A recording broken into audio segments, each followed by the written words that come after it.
Hello, folks, and if you're watching in the UK, that bit of dramatic music has just woken you up while you're having your coffee, I hope. And if you're in New Zealand and you're about to go to bed, that's kept you awake to watch the show. So welcome back to World War II TV. I am Paul Woodadge, and we are into our New Zealand at War week, something that I've been really looking forward to doing because I think it's an aspect of the war we need to know more about. And when I say we, I mean those of us who don't live in New Zealand, because it seems that it's quite strong, the covering of history over there. But for the wider world, if you're in the USA or UK or around Europe, it's an area you don't hear as much about in World War II. So we are looking today at the commander of the New Zealand 2nd Division. And my guest, Matthew Wright, has written numerous books about not only the ground campaign, but the naval campaign. I'm going to bring him in a second. But before I bring him in, as usual, if you are new to World War II TV, if you have discovered this because you are in New Zealand or you're in the Southern Hemisphere, and you've just found my channel, well, firstly, welcome aboard. Secondly, don't forget to like what you're watching, if you like it, of course. Share it with your friends, subscribe to the channel, possibly consider becoming a patron or a YouTube channel member. And as always, all the links you need are in the description below. So expand that bit downwards. You'll see my guests' websites, social media accounts, how to purchase copies of their books. I haven't got the book on Freyberg myself, but I have got Matthew's book, the Division Trilogy, which covers the 2nd New Zealand Division through Crete, North Africa, and into Italy, and it is worth getting. So I'm going to bring my guest in, Matthew, right now. So good evening where you are. Good morning, Ryan. Good evening, Matthew. Good evening and good morning. Yeah, it's really comic. It's the one I'm doing on Friday evening for me. Saturday morning over that just confuses my small brain very, very, very hugely. But anyway, thank you for joining us. And as I said there in the top of the show, you've written quite a few books on this. You're interested in start with ground warfare, air warfare, naval warfare, or did it kind of start with the people? Well, really, it was general history and the people. The reason I ended up, I had an interest in technologies. I actually did my thesis on the politics of naval history, and I was a little way into my writing and publishing career, and I had an opportunity I got offered a triple book contract by Reed New Zealand, which is absolutely unheard of. Publishers in New Zealand typically don't offer multi-book contracts. I got one, and this led to a whole series of books. There's about 9 in them on New Zealand's military history. So I covered off the ground war. That Division Trilogy is actually a bind-up of 3 of them. That's still in print now. And I ended up writing on the psychology of heroism, of all things. And then that led me into the people and Freyberg. And one of the key characters throughout the whole of the Second World War was Freyberg. So I ended up writing a book for Penguin back in 2004.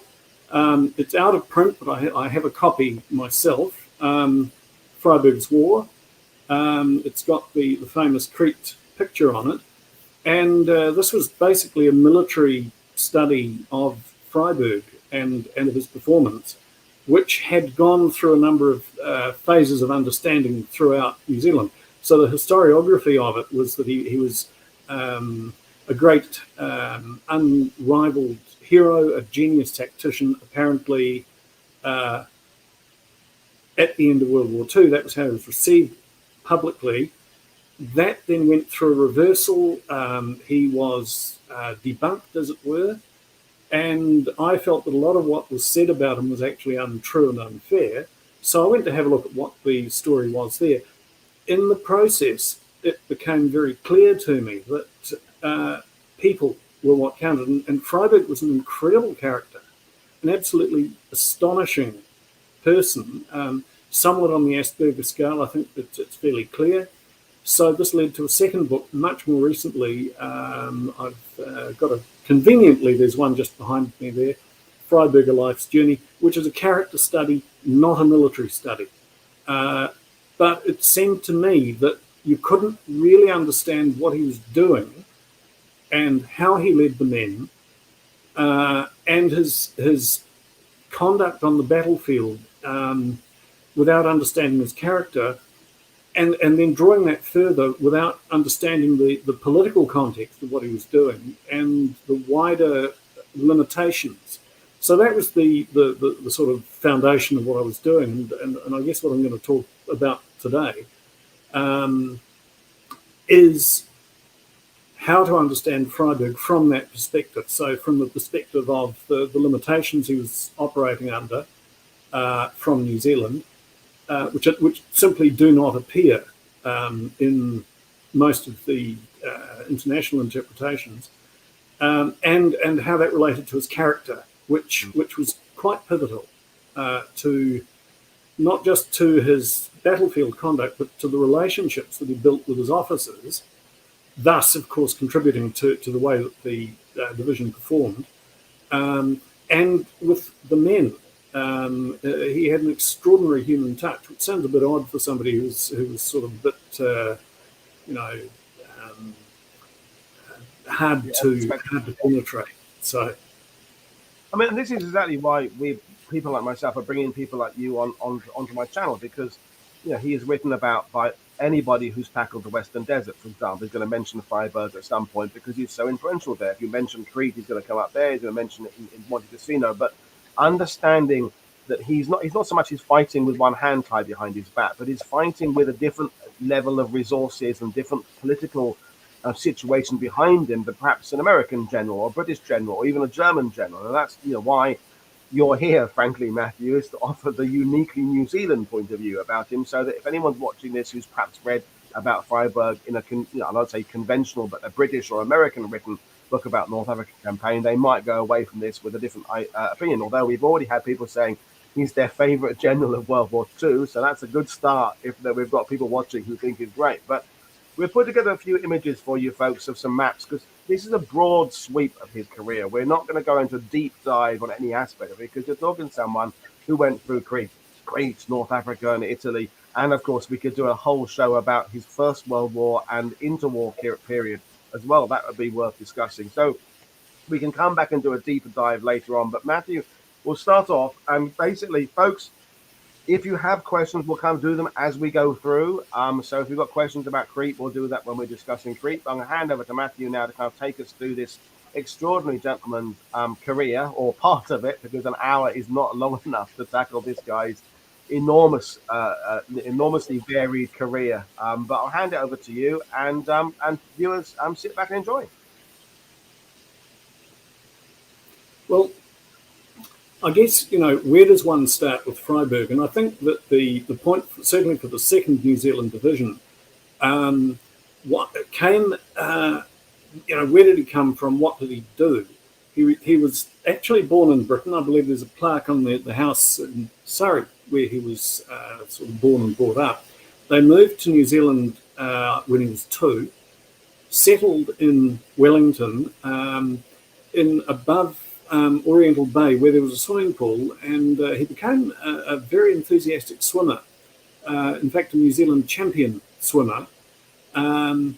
Was bullied by his father into dentistry, of all things, which he hated, but he went along with it. And when his father died in January 1914, within about a month and a half, Freyberg was on board ship, heading off for adventure. He ended up in the Royal Naval Division in the early part of the First World War, ended up at Gallipoli. There's an apocryphal story that he tracked down Winston Churchill and accosted him on Horse Guards Parade one day and was allowed in. It's not quite true, but there were 1 or 2 strings that he was able to pull to get in there. And served subsequently with them and with the army division that they became through the First World War. Personal heroism of the highest order. He was got the DSO, I think it was 3 times. He got the VC. Absolutely shot up in the process. He spent months and months in hospital. And one of the things that this gives us one of the things he did during these periods was to hang out with British High Command at various points. He was posted into the Hague's quarters. He was able to join some of the discussions. He got involved with General Maxey, who was very, very enthusiastic about training. And Freyberg picked up an enormous amount of information about training procedures and that sort of thing. End of First World War, he didn't actually know what to do. And there was, at one point, he was toying with going to Oxford to become a historian, quite seriously. He had a very good friend, J.M. Barrie, as in the Peter Pan creator, who was prodding him into being a writer. But in the end, he stayed in the army and became very British. He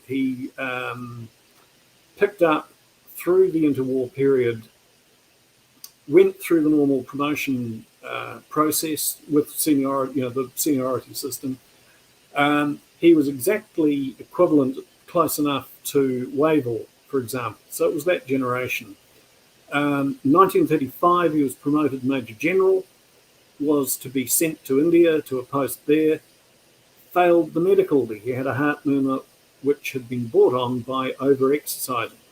An athlete's heart, they called it. Damaged his heart valve.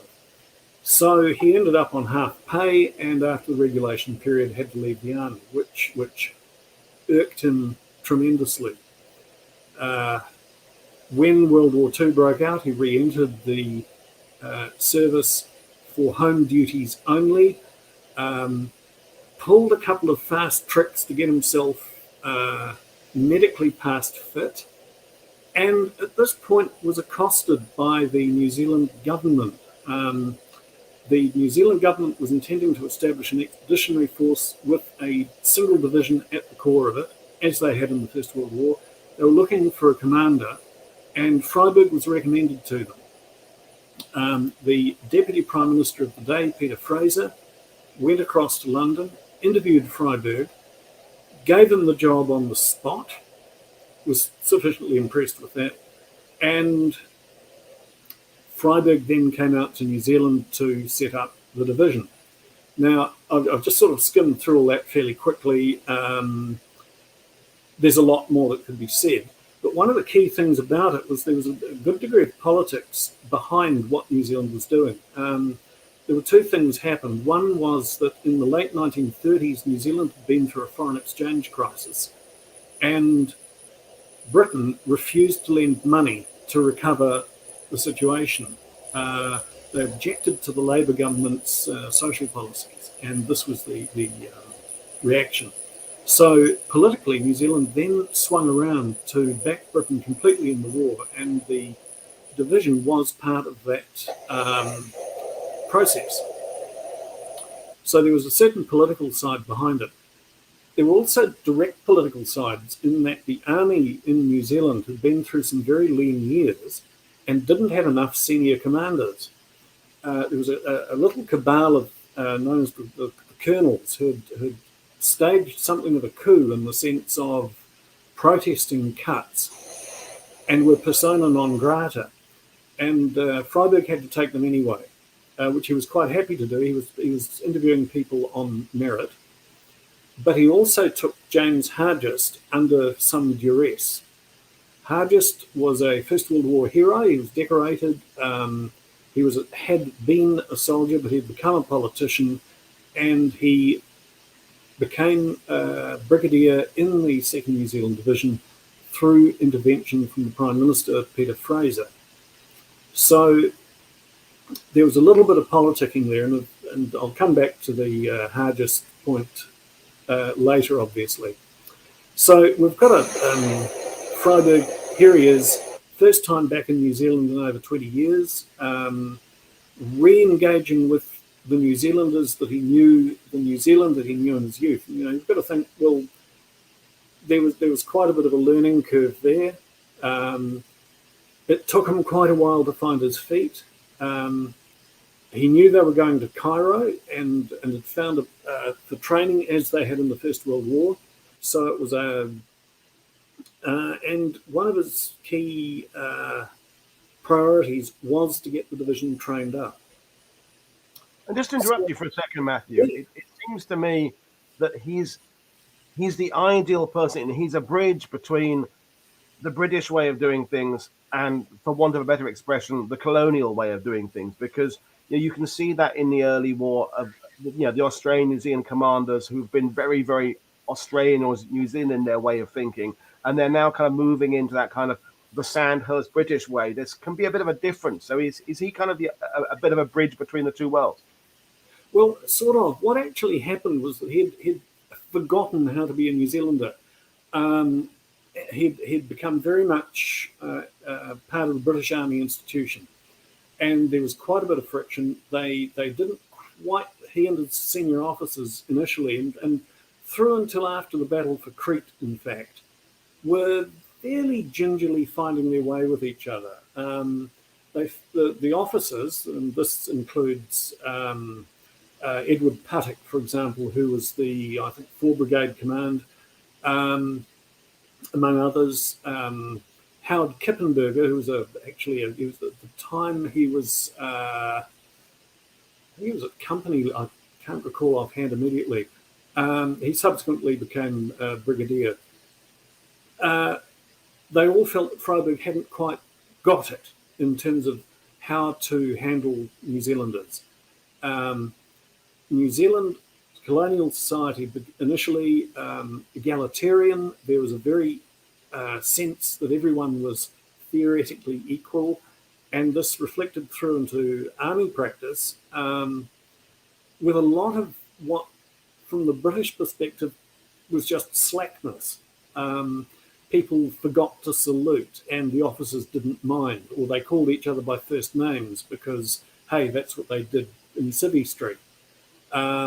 This sort of thing. And there was also some mythology, and it was mythology, not reality, that New Zealanders were somehow natural soldiers. The work I've done professionally has shown that this was not the case. They did need training, and so anyway, the division went on through 1940, training up in Cairo. There were only 2 brigades at that point. There was a further batch of men were sent over to form the 3rd, I think it was 5th Brigade, in fact. They ended up in Britain because of the invasion scare. Freyberg, after a lot of heart-searching, also went to Britain by means of a fairly hair-raising flight through the Sahara to get to Britain. Ended up flying through, I think, Algiers in disguise. 1 or 2 things like that. It was quite extraordinary. I published the story in my Freyberg Life's Journey. But in Britain, renewed his friendship with Winston Churchill, who he had known on and off for quite some time. They thought alike. He got invited to Downing Street and had an idle discussion in which he suggested to the Prime Minister that he didn't think Britain would be invaded, but if they weren't careful, they would lose Egypt. The net result of this was that Freyberg ended up sitting in his bivouac just in south of London, writing a report that he knew damn well was purely for Churchill's education alone about the tactical and strategic situation in Egypt. And he knew that nobody in the War Office would actually bother reading it. However, what this did was it once again raised his profile with Churchill. And this is pertinent because we come on through, I won't go into too much more detail there, but we come on through the Greek campaign and how it was that Freyberg ended up in charge in Crete, and how it was that this was so important to him.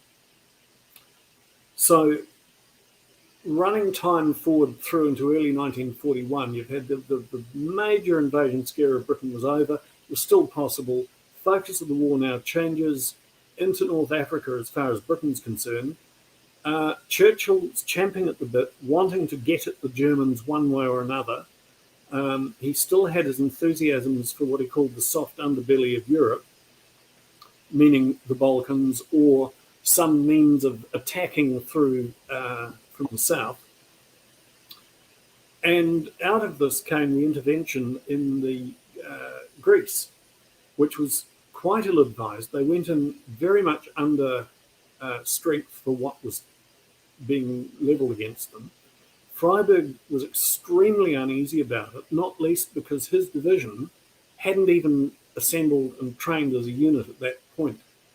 5th Brigade came through from Britain, and the whole of 2nd New Zealand Division assembled for the first time in Athens under the careful supervision of the German ambassador and his attaches, because Greece wasn't at war with Germany at that point, and there wasn't a thing that could be done to stop them counting everyone that came in. So the Germans had a pretty good idea about the order of battle that the British were sending in. Freyberg was extremely uneasy about the whole thing, ended up jumping on a train with Anthony Eden, among other people, and it was General Jumbo Wilson, who was in charge of the overall campaign. And he was trying to argue with them over the sense of even trying to do this kind of fighting, because he expected they'd get quite a number of German divisions committed, and Britain just couldn't match that. So already at the beginning of this campaign, just thinking about the Battle of Crete, we've got Freyberg uneasy about the whole power balance, and with a kind of a vision of broadness, which was something that not too many commanders at his divisional level tended to cultivate. As an aside, I'll mention that I knew one of his ADCs reasonably well. And Freyberg apparently would start his daily briefings to his officers in this broad way. He would start off by recounting the broad picture of the war, looking at some of the news from elsewhere, looking at where everything fitted together, looking at how that then focused down into their local area. And so to give a context and a shape, quite a conceptual shape to what they were intending to do themselves. So that it tells us what sort of person Freyberg was and how he thought. It was quite a rare characteristic. So the Greek campaign didn't go very well for Britain, understandably, and Freyberg typically fought from the front. He was a fighting general, literally. He seemed to enjoy the thrill of danger. He liked putting himself in danger and then ignoring it.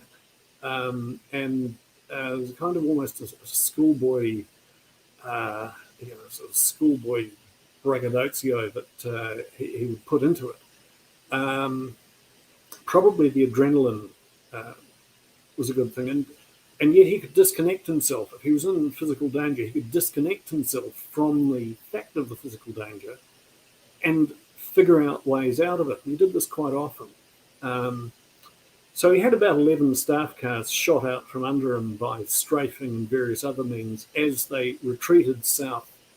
Net outcome was that he ended up in command of the whole of the last couple of days on Greece.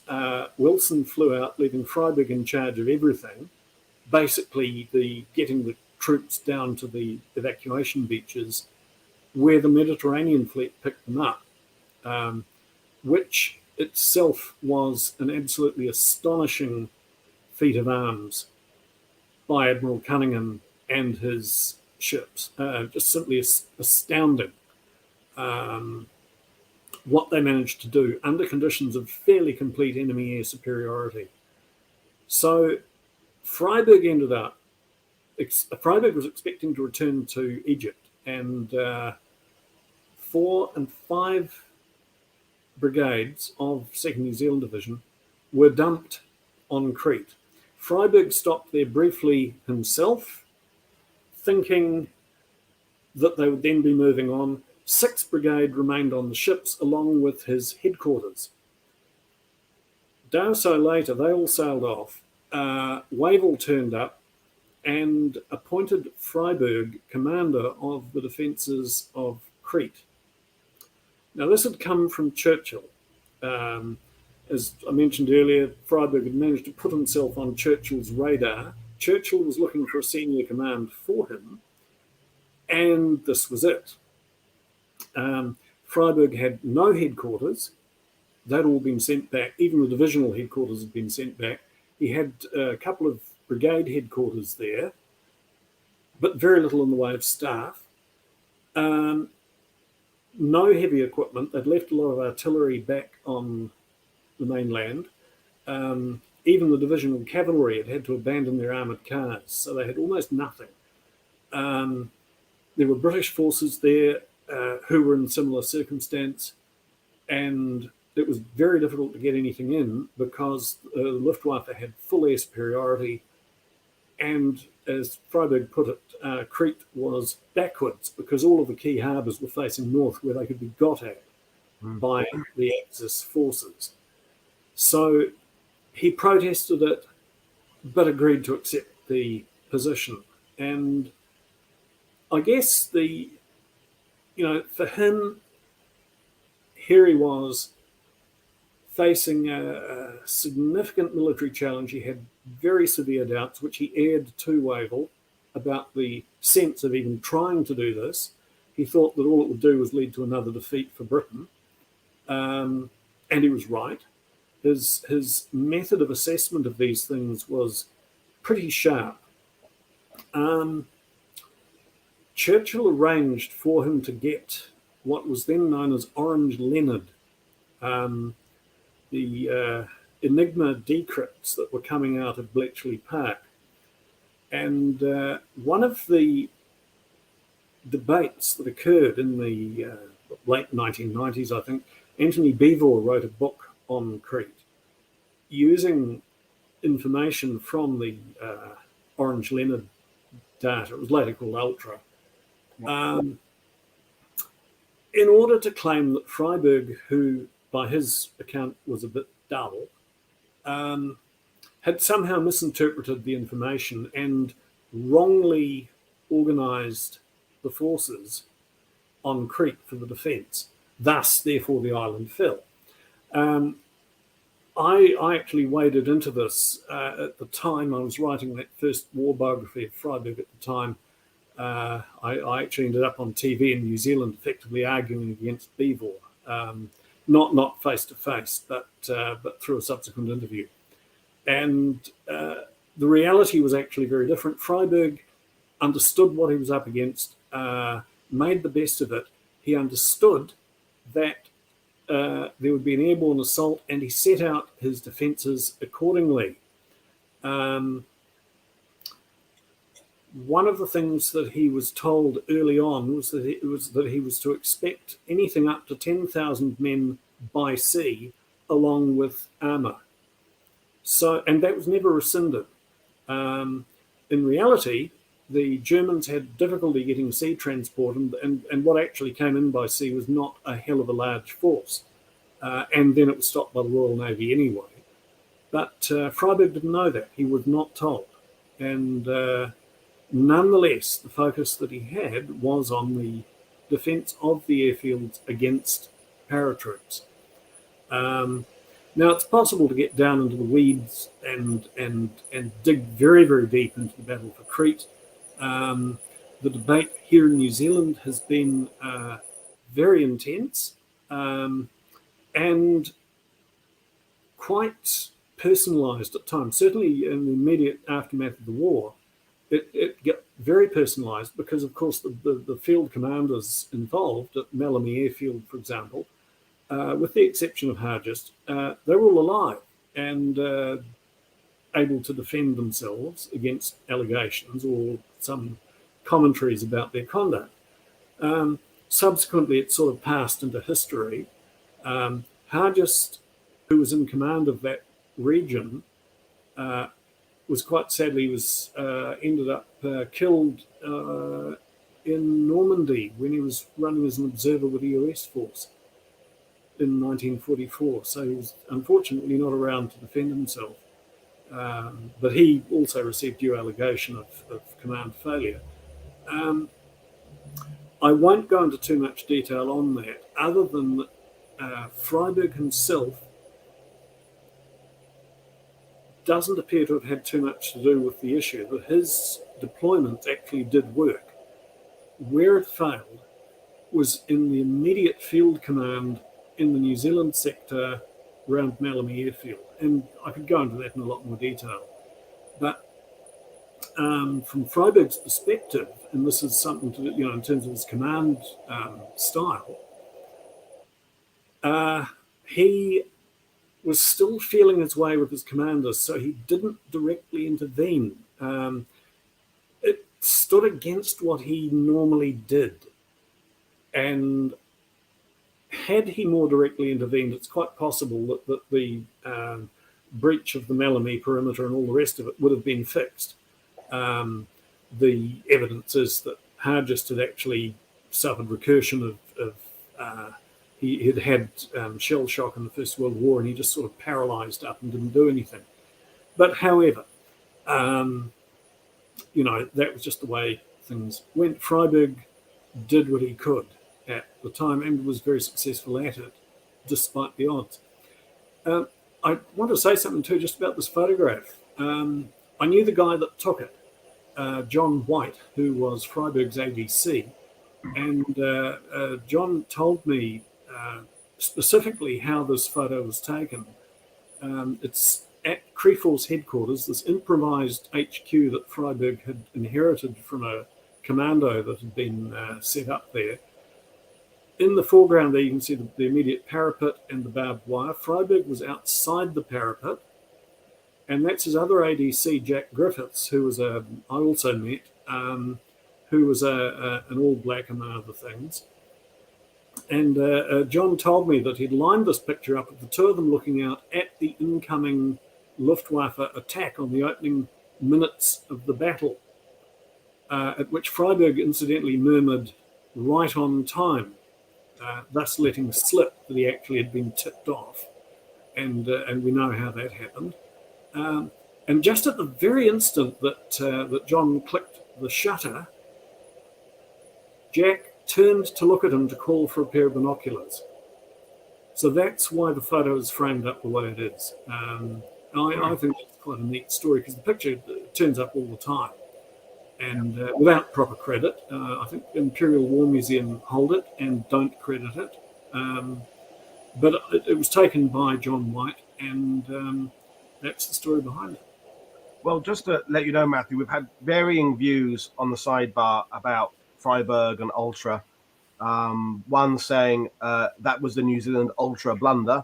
So that's a sort of a negative comment there. We've also had someone saying having accurate intelligence does not guarantee that you prevail in battle. Someone also said about communication being different. Matthew is saying Crete was never going to be held with German air superiority being what it was.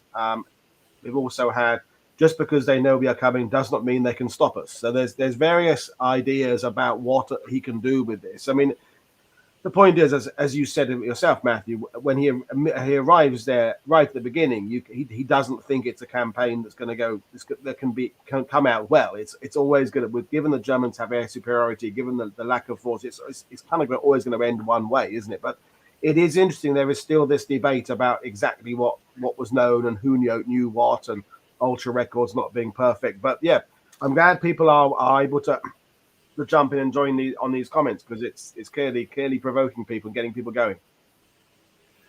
Yeah, well, it's an interesting question, of course, because the assumption, I suppose, is that if you have good intelligence, therefore you must win. It's not actually true. And in point of fact, Freyberg did not get all the correct data. I mean, the Orange Leonard information was decrypts of fragmentary orders assembled up, so it was only a partial picture in any case. It did give key data eventually, for example, as to when the attack was going to occur. It had been pinned to the 17th, and that came in the early messages. Later, it was postponed to the 20th, which Freyberg was appraised of. The blunder side of it, really, I don't think it has too much to do with it, because I looked into it in very, very close detail for Freyberg's War, and the timing doesn't add up in terms of when that information was available to Freyberg versus what was actually happening. The allegation that was made was that he had, after the perimeter was breached at Malami Airfield, he held an officers' conference back at Crete Force headquarters to discuss what they were going to do about it. And they decided to launch a counterattack in multiple company strength, which would have been sufficient at that point. And at some point during, either at the end of the meeting or in the early evening afterwards, a message arrived warning of a seaborne attack that was apparently due that night. Now, whether that actually had any effect on what then happened is unclear. The onus of actually executing the counterattack fell to Edward Puttock, who was in command of 4 Brigade. And he became aware of the message a little later in the evening, and that actually did affect the rate at which he sent men west. They had no information at all until 8 o'clock the following morning as to whether the incoming surface invasion, whether the ships that were coming in had been stopped. Eventually, the Royal Navy actually came in and stopped them. But this was not known ashore. And so you've got the fog of war entering into the whole calculation. And I think, at the end of the day, it's easy to sit back and sort of relax back in your armchair, as it were. I can tell you where that quote came from, but it's easy to sit back in an armchair with all of the information. But at the time, in the darkness, at a time when, for example, they couldn't even communicate back through to 5 Brigade headquarters because the telephone lines weren't working, it was extremely difficult. And so you get people in the moment doing the best they can with what they know. And the question is, what did they know, as it were? And to an extent, you can't answer that. So to an extent, this has always got to be a discussion, and one hopes a civil and reasonable discussion about the way these things go. I think we'll draw a line under the Ultra thing now, but I think Errol Cabot makes a good point here. This was the very early availability of Ultra. They hadn't figured out the balance of using it versus risking it and sorting out how to hide knowledge. I think that's a really good way of underlining it. In at this point of the war, it's still a technology or an ability the Allies have that they're working out how to use it and how to use it best. So I think, by 1944, and the era I write about, the balance of how to use this information has been achieved. But in this early 41 stage, it's a new arm the Allies have. They're not quite sure how much and how to use. Yeah, absolutely. Well, look, I'd like to jump forward a bit if I can, because we've had a fair dive there into Crete, but we've still got 5 years of war to go. Yeah, indeed. Although I just want to highlight a few things that in what followed, because of what they tell us about Freyberg, the relationship with the New Zealand Division, and why he did some of what he did. And I think if I can just maybe focus on that. He was, after the war, he came under criticism, including from his own officers, to the effect that he wasn't quite the greatly talented commander that he was portrayed as in popular mythology during the war. And the question always was in the historiography of it as to whether that was so or not. And as always, it's a discussion. But what I want to cover off is that they came back from Crete, he rebuilt the division, retrained it, and then engaged in Operation Crusader in November, December 1941, which was, I think it was the third attempt that year to knock out the Axis position out of Tripolitania and out of Cyrenaica. And it didn't actually go all that well for the New Zealanders, and in particular, the fluidity of it meant they lost a very large number of people to capture. This could be made good from base reserves, but there was a problem. And this problem then increasingly began to dog Freyberg for the rest of the war. And this was that at the time, New Zealand was not that large a nation. They put a division into the field, and that was okay. But they were also running a very, very significant pilot program for the RAF. They had the bomber squadron in Britain, for example, pilots with fighter command. There's an ongoing training program through there. They were running sailors into the merchant marine. They were running a small naval force, the New Zealand Division of the Royal Navy, which then became the RNZN in late 41. And this just kept on ramping up. And of course, then they had the 3rd Division that went into the Pacific, which was only a 2-brigade division, but nonetheless, still divisional scale. And in addition to that, had to have local defence forces, including what they were building up an armoured brigade in New Zealand from 1942. So also New Zealand was developing up its agrarian output to support the war. So there was a gigantic amount of canned food went out, for example, straight into the Pacific to support the US campaign out there.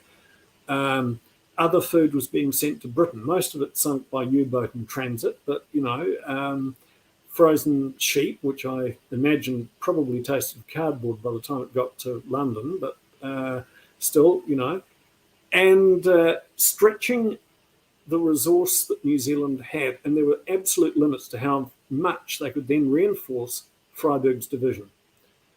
And this became a political issue because Freyberg didn't feel it was up to him to make a decision for the government to withdraw the division, so which would have happened if he'd broken it.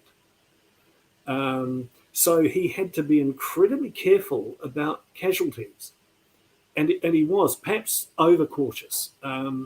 So that a lot of the strategies that he then developed were designed to, was put to me, shake the enemy loose. And he really favoured using heavy equipment, if he could do it, in order to do that. And he simply could not afford to have massive casualties because he knew that it was just almost impossible to replace them. And to me, this explains quite a bit about what subsequently happened with the way that he handled the division and some of the tactics that he then used, for which he was criticised, because they were not the tactics that you would use. They weren't the classic war game tactics, as it were. And they weren't the classic tactics that a commander might use to win a battle. But they were the tactics that you might use to win a battle and preserve your force. And he kept trying to strike a balance. And for me, the pivot for that came finally in Italy. There'd been a lot of heart searching in New Zealand at the end of the North African campaign as to whether the division should be retained in Europe at all. What were they going to do with it? And they were under pressing manpower issues at that point. They'd also had a disastrous furlough program in which men were rotated home for like 3 months after the end of the North African campaign. And of course, they didn't want to go back to war. And there was a lot of trouble with that, and they did actually lose people out of the service over the issue. So eventually the decision was taken to join the Italian campaign, and this was then fought right up the peninsula with very very tight constraints on Freyberg in terms of the amount of damage that he would allow the division to take. And this came to a head in Cassino, which was basically siege warfare. And the New Zealanders were not intended to fight there. They were setting up, by this stage, they had an armoured brigade in command. So it was a two infantry, one armoured brigade division. They were designed for the fast pursuit role. They had staghound armoured cars with the divisional cavalry. They had a fully equipped, they were mainly Shermans, I think, and they had a lot of mechanised gear, which Freyberg loved, for bridge crossing and so on and so forth.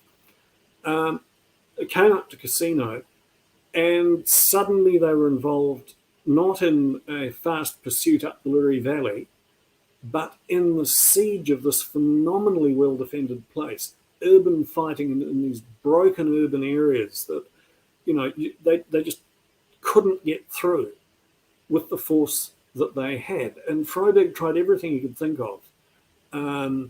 It got tangled up with a bomber attack on the monastery, which was not something, incidentally, that Freyberg could order or did order. There's a story behind that.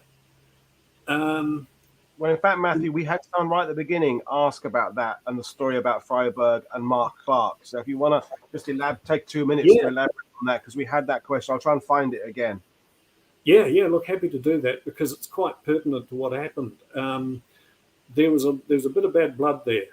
So the question for Marks and Sparks specifically was, could you ask Matthew this? Freyberg asked Clark to bomb Cassino Abbey, but with fighter bombers, how did that request turn into strategic bombers as it turned out? Oh, I can answer that directly. I actually found out. It's called Lost in Translation. There's an old joke about, the bottom of the corporate chain. Somebody comes up, sees the management plan and says, it's a crock of manure. And by the time it's got up to the top of the management chain, it's become something that's powerful and promotes growth. And this is pretty much what happened. Freyberg was really in difficulty because of his manpower situation and because they really weren't geared up to do urban street fighting in a circumstance where everything was overlooked, not necessarily from the monastery, but from the Monte Cassino and around it. And he got into a debate with one of his divisional commanders. At this point, he was in charge. There was a corps set up with the, I think it was 4th Indian Division under Tuka, General Tuka. And Tuka was ill and had to hand over to his 2IC, but kept interfering from where he was resting back in Naples. And Tuka felt that the monastery was probably occupied by the Germans as an observation point. He finally got it to the point where Freyberg said, well, why don't we get some precision fighter bombers, drop some bombs just to break a wall and get in there. However, the available fighter bomber force was primarily supporting the Anzio landing at that point, the Anzio pocket. It got bumped up to Jumbo Wilson, who was by this point in charge of the Mediterranean theatre, and then across to General Eaker of the US Army Air Force, who happened to have a lot of heavy bombers, and decided to use them, thinking that these would then just paste everything. Freyberg did not have the authority to order that and didn't, but they accepted that this was what was going to happen and arranged the plan accordingly to try and advance once the bombing had gone through. So Freyberg was not actually responsible, and there was a complete disconnection between his plan and what actually happened.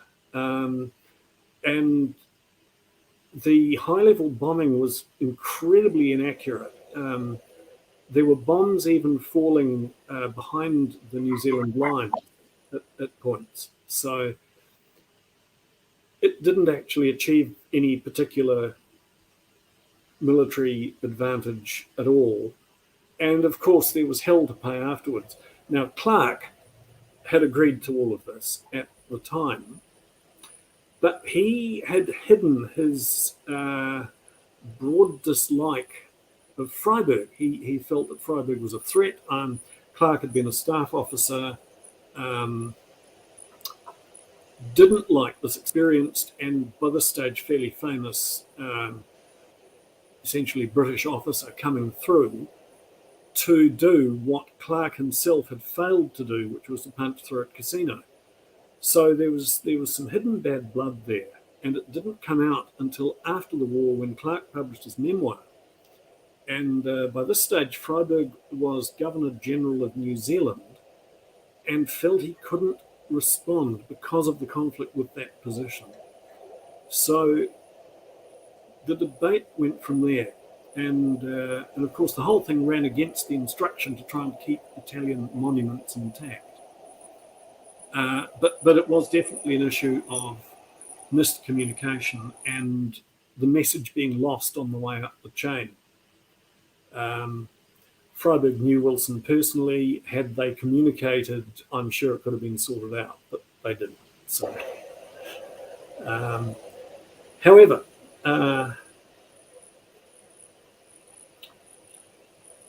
yes, I see him. Yes, one of the most underreported Allied Supreme Commanders. Yes, he was incredibly good. Same generation as Freyberg, and almost lost to history, which is a bit of a pity. What I'd say about Freyberg, though, at this point, he was getting more and more despondent at the chances of getting through without destroying his division. And he finally put a line under it. He said, right, we've had 1,000 casualties. I'm calling it off. He had a personal issue at that time. He had one son. He only had one son of his own. He had a couple of adopted sons. His wife had had a prior marriage and had two sons who Freyberg took on as his own. He had one son, a biological son of his own, Paul, who had been in the Anzio pocket and was missing through this period. So Freyberg had a lot of stuff going on behind the scenes in that sense. He was very, very worried about his son, worried about the New Zealand division, under enormous pressure to get pushed through, and it just wasn't working. And he'd also lost his best commander, Howard Kippenberger, who had been in temporary charge of the New Zealand division while Freyberg was running the corps. Kippenberger stepped on a mine and seriously injured, and he was out of the war. Very sad loss to the effort. He subsequently ran the War History Project, in point of fact. And I think it's his great nephew is the bass player for the band She-Hat, but however, that's another matter. After Cassino, Freyberg wanted the division to have a rest. He knew they couldn't fight anymore. They'd been run down. Some of the men had been in the division since 1940. They were exhausted. After the fall of Rome, they had some time to rest, some rest and recreation. Freyberg started pressuring the government back in New Zealand to do something about the condition of the division. The New Zealand government at the time was facing a crisis in manpower. They did not have enough to run the wool season and to run the freezing works for the coming production season, and the decision had to be made to pull one or the other of their divisions out of the field.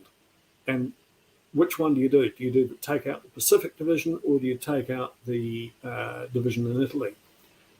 They made the decision in the end to pull out the Pacific Division and to use the men from the Pacific Division to rebuild, reinforce, and reconstruct the New Zealand division in Italy and to run the New Zealand division through to the end of the war, whenever that would be. This was done to a plan that Freyberg developed. He developed it while he was in hospital. He had an air accident and was badly injured again. While recuperating, he developed up this plan. So once they'd got through Florence, once they'd pushed through to the edge of the northern plains of Italy and stopped for the winter of 1944, Freyberg rebuilt the New Zealand division essentially anew. They had fresh men coming in. The older men were rotated out. He retrained everyone. They re-equipped. They reorganized. And they got into early 1945 and into the spring 1945, when they were intending to do the final push through the North Italian plains. Essentially, it was a new division. And it brought them once again back up to a really high level of training. And off they went.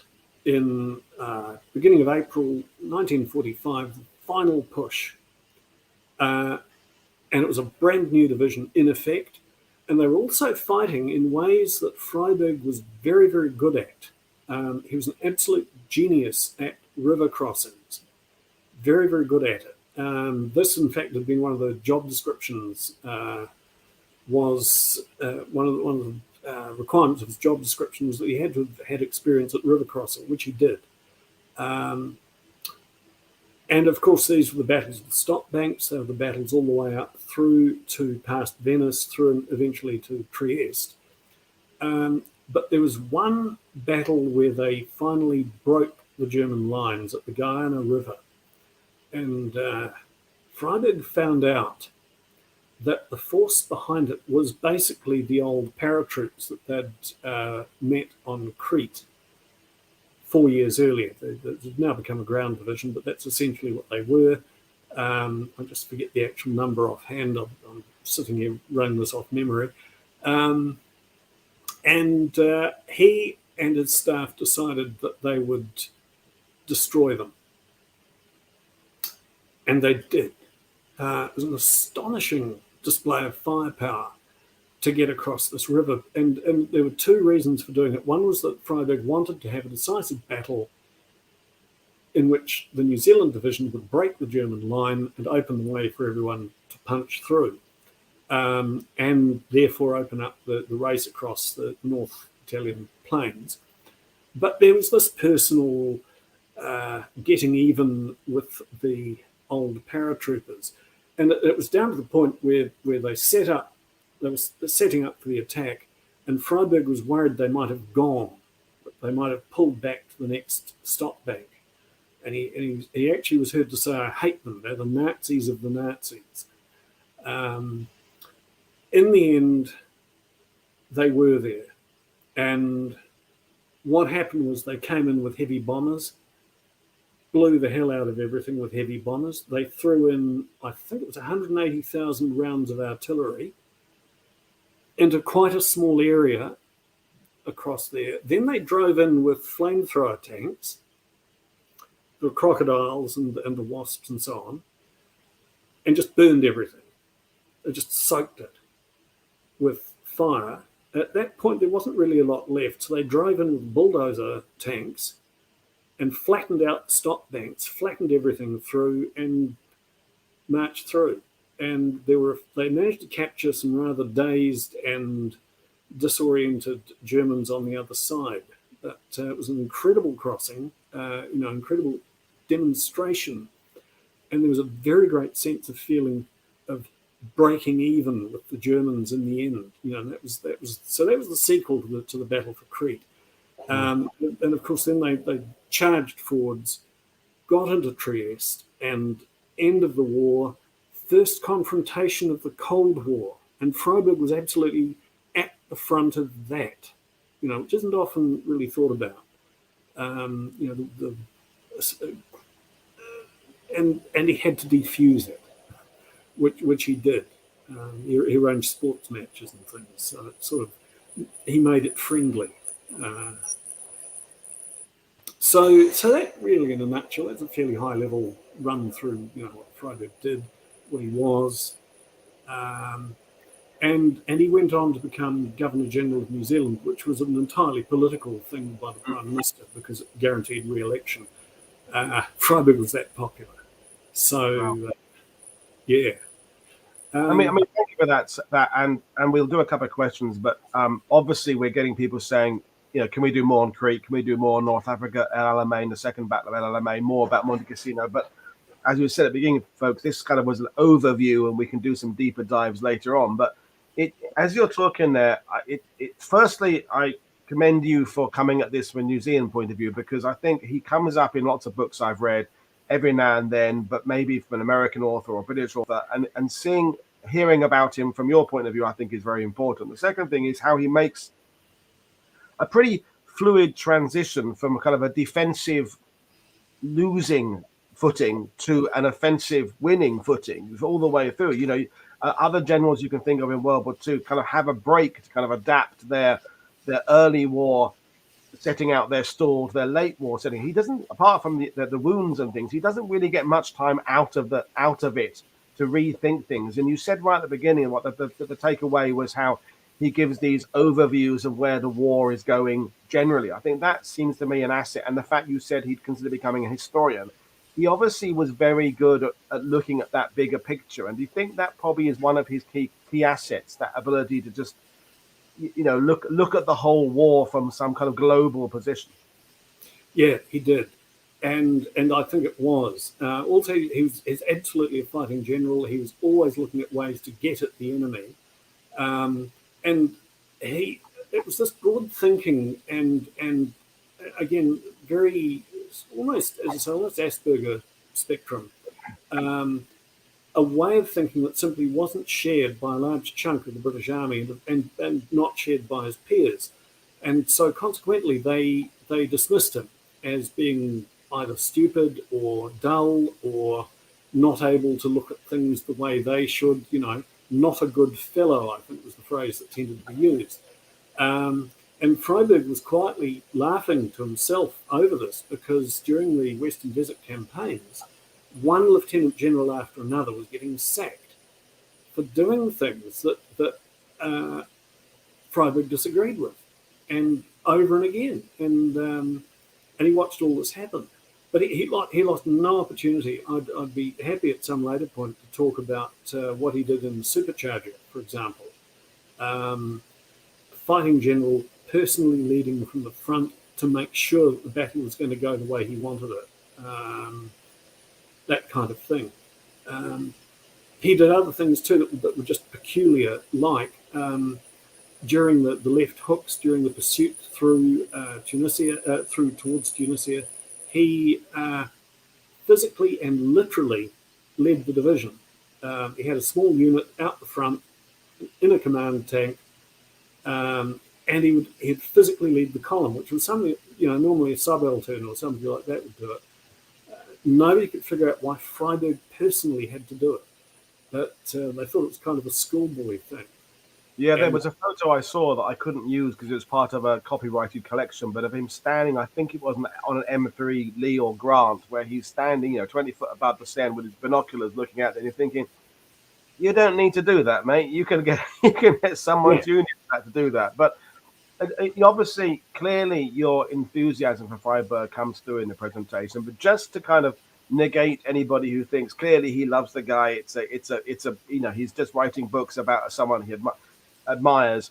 There must have been a couple of things that he either did or his character traits that you think, well, maybe that, because no one's perfect. So give us a couple of occasions of things that you found disappointing or you could be critical of either his leadership or particular handling of a campaign or battle. Yeah, well, he was not perfect. I mean, that was the thing. And the criticisms that were made of him afterwards, to some extent, they had some substance. He was a better commander than he's given credit for by his critics, but he was by no means a perfect commander, and he certainly made mistakes.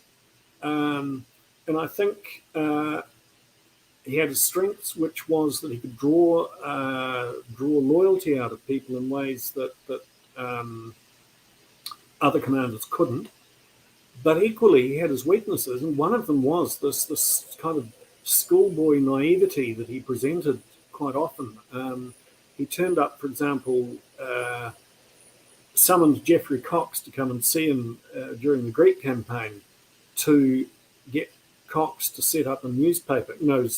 Geoffrey Cox became the British broadcaster later. He was a New Zealand journalist. And Cox thought that Freyberg presented as a sort of giant Boy Scout. And there was a kind of naivety about him, and it did let him down. He, I think, also had a very deep sense of insecurity. He liked being called General, not Sir, not, and even he even got his wife to call him General. In her case, it was my General, but this sort of thing, it was just something to do with status, something to do with establishing position of himself, personal security. And it did come through with the way he conducted himself in the field. There were mistakes that he made, and he ultimately never got beyond divisional command. He was somewhat out of his depth once he got out of that. He was a hands-on fighting commander, and of course, as soon as you got up to corps level, that was the one thing you couldn't do. So you've got to ask, I guess, to think about. He was invalided out of the army in 1935 as a major general. Had he, and that was equivalent rank, for example, to Wavell at the same time. Had he not been invalided out, he would have been a full general by the time war broke out, as seniority of command and so forth. And so you've got to ask, how effective he would have been in that circumstance. And I'm not sure he'd have been all that good. Another weakness he had in particular, which irked a lot of people, was that he would dig down into the weeds on absolutely everything where he didn't need to. And including the ice cream machine in the officers' club in Nadi. Seriously. And he used to drive his officers and staff up the wall with this sort of attention. Well, that connects in with Churchill, because Churchill could be a bit of a meddler in things well below his level of responsibility. So that the fact that Churchill had Freyberg on his radar early on, and we didn't mention it during the show, but before he went live, talk about Montgomery, who's probably on the spectrum as well. That there's some similarity between Freyberg and Montgomery in terms of artillery and not trying to not have too many casualties and things like that. But we've got a great question from Marks and Sparks, and then I'll ask you one quick one after that. And it's, how much political influence did Freyberg have with the New Zealand government, do you think, in comparison with other Commonwealth Army commanders have with theirs, for example, Crerar or Moorshead? Yes. Now, there's a very specific point there. Freyberg got along extremely well with Peter Fraser, the Prime Minister. They were personal friends, which was odd because Freyberg in his youth had been part of what were known as Massey's Cossacks, a kind of paramilitary force set up as strikebreakers in 1913. And they'd come barreling into central Wellington to beat up the protesters in central Wellington, one of whom was Peter Fraser. So that, in their youth, they'd been on opposite sides. As Prime Minister and General, they got along very, very well indeed. They liked each other. And while there was no specific overt influence, what actually happened was that Fraser listened very carefully to what Freyberg had to say and usually took that on board very, very seriously.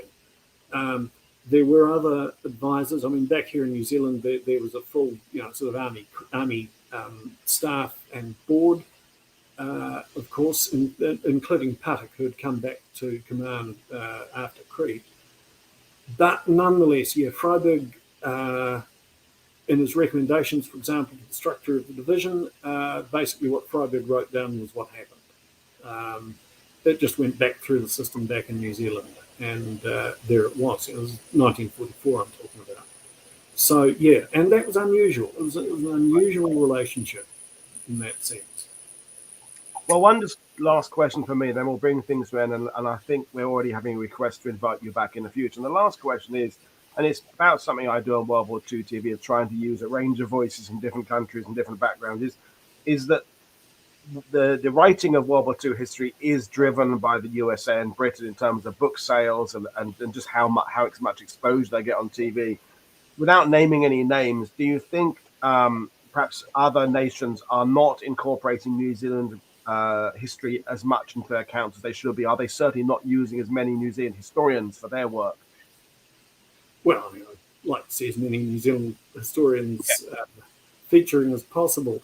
I mean, the thing is, too, you know, there are two ways of looking at this. One is to look at it from a nationalist perspective, and histories do tend to be written in that way. I mean, New Zealand history itself has been very strong in New Zealand, and New Zealand militarily, in terms of its history, had one of the world's largest military history programs running. The Second World War military histories here, I think there's something like 30 volumes of them. They're enormous. And it raised eyebrows at the time because it was larger than Britain's one. But my personal view is that we're all in this together, that all historians should work together and, you know, uplift each other, expand interest in the field.